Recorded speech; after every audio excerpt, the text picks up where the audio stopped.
نجيب الفراخ الصغيرة بتاعة الشوي، هنغسلها كويس، هنقطعها نصين بالطول.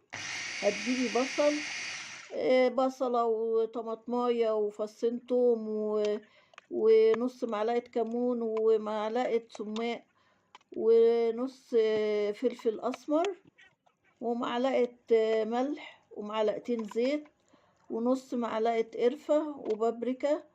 وكل ده هناخده على الخلاط أو على الكبة، هنضربهم كويس وهنخلط بيهم الفراخ. وفي صينية وتحت الشواية هياخدوا وش الأول، بعد كده هنقفل عليها كويس بالفويل وندخلها في الفرن. هتاخد من حوالي ساعة إلا ربع أو لحد ساعة، وكده هتاكلي أحلى فراخ مشوية.